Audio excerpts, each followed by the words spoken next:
Hello, and welcome to Great Conversations at Washington State University. I'm Barbara Aston, and I serve as the Director of Native American Programs at WSU and as Tribal Liaison.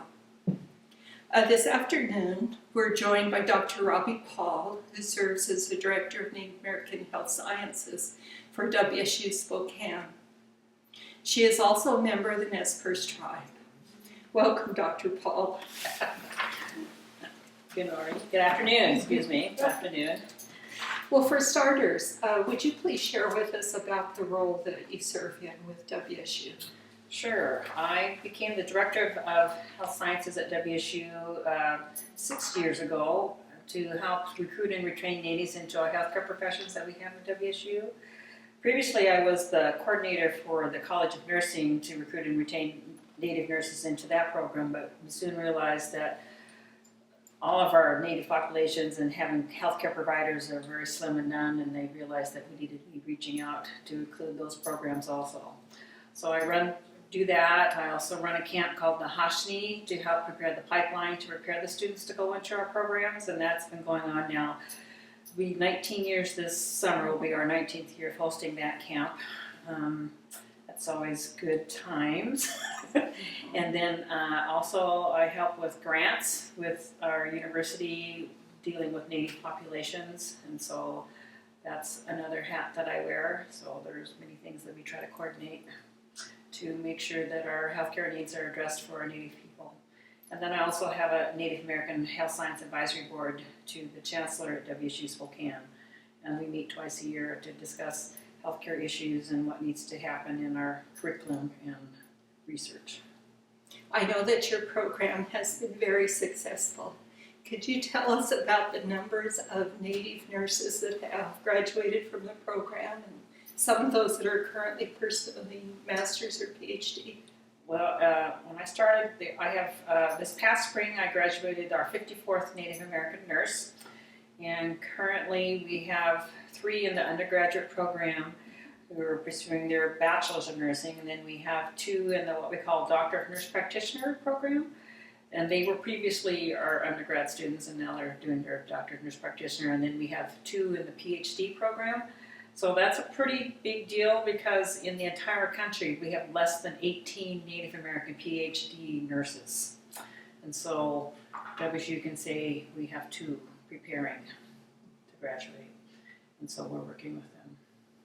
And then I also have a couple, other stories. I've had a couple pharmacy students graduate, a couple of speech and hearing, so we're starting to gather those numbers too.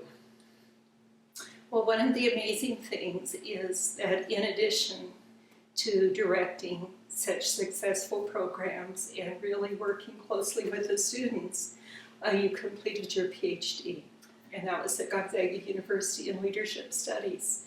I was wondering if you would share with us some things about your dissertation. Well, the dissertation is a lifelong work, and it's not done. The topic was historical trauma, and it was a research study of 5 generations of my family. And it was dealing with understanding the effects of historical trauma on a family and then beginning to heal those wounds that happened over time. And so I kind of began the story with when my great-great-grandfather, Chief Ethan Melican, greeted Lewis and Clark in 1805. He was age 12. And so I always kind of start the story with other folks when I'm talking about history and understanding that historical trauma, but also what were the events that affected your family, and how many of you know where your ancestors were on September 20th, 1805, and what they were doing. Mine were at the Weeite on the camas fields gathering camas when Lewis and Clark happened upon us. They didn't discover us, they just stumbled upon us, and how that interaction changed how we interacted with the rest of the country at that time. And so we're looking at the different wounds, but also understanding that you can heal.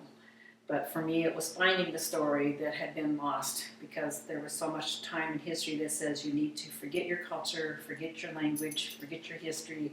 You're now a U.S. citizen. Well, I've always been a U.S. citizen, but I know my history, and that helped heal the wounds and helped develop a healing model for my family that helped some of my family, not all of my family. We're still in the process of healing and understanding that story. Well, I know, as you said, this is a lifelong learning process. And it's not only impacted your life, but I'm aware of how that story is also impacting others. And if you'd like to share just a bit about how you've shared your story in the larger Native community. Well, I even shared my story in the international community too. Mm-hmm.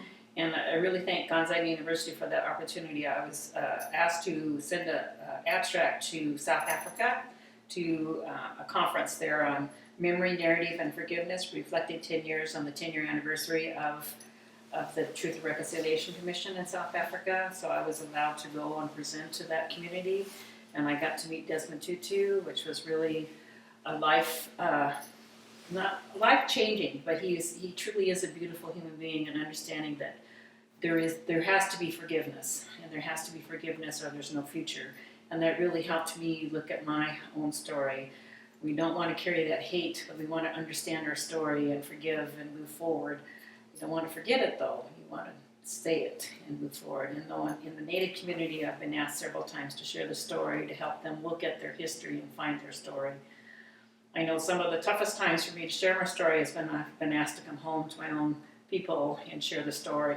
And that's always hardest because we were affected so much, and we're all related, and we all know our story. And it was very nervous for me sometimes to share our story because there's so many Nez Perce historians out there, but they never told it from our perspective, from how it affected us.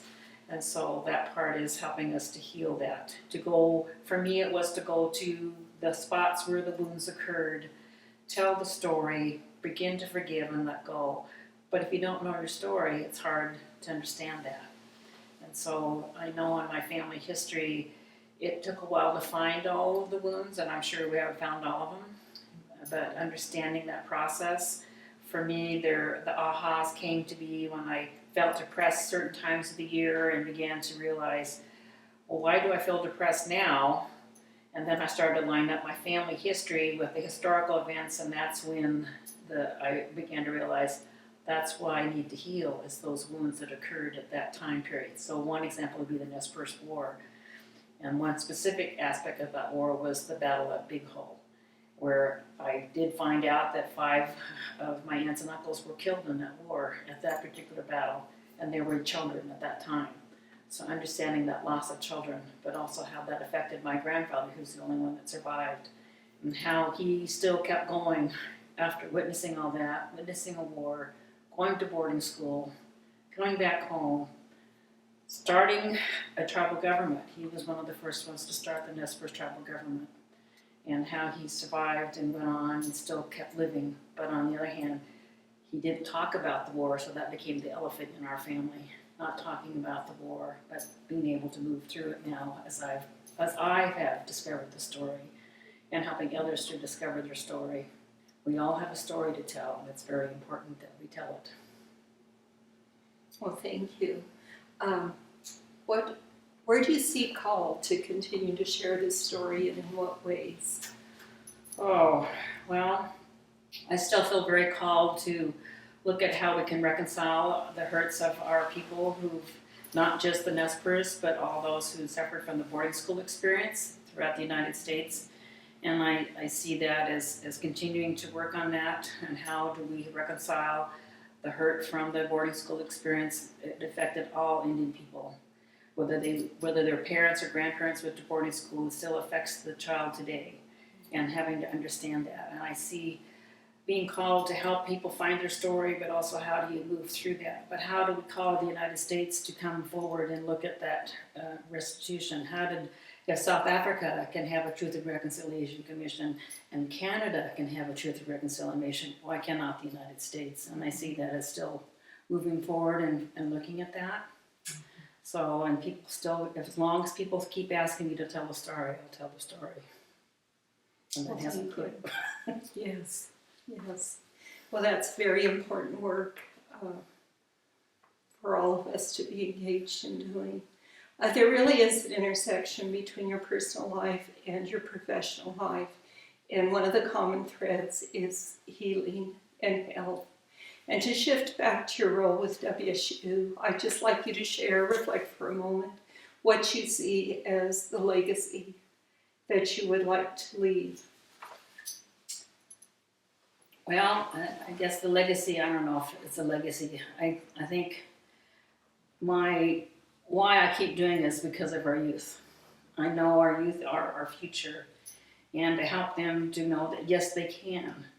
And when they come to camp, there are many times they're still dealing with those old tapes that have been imposed upon us, that we're dumb, lazy, good for nothing, fat, drunk, heathen.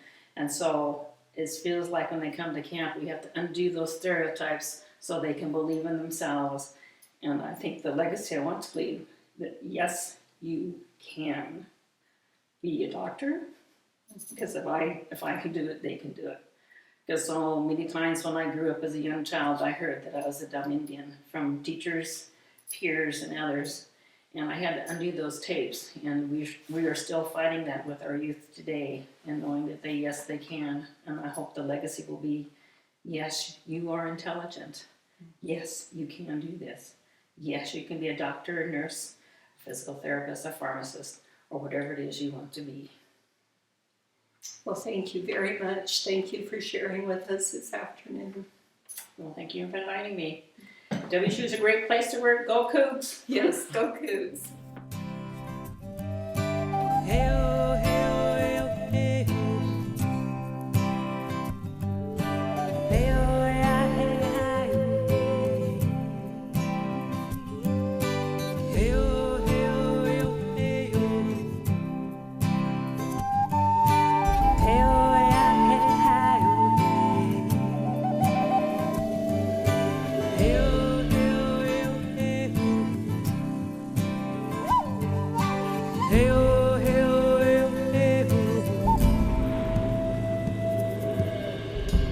Challenged by the sound of his voice as it echoes in a distance, and she has no choice. Face the demons that walk her way, and the memories, they consume her day. She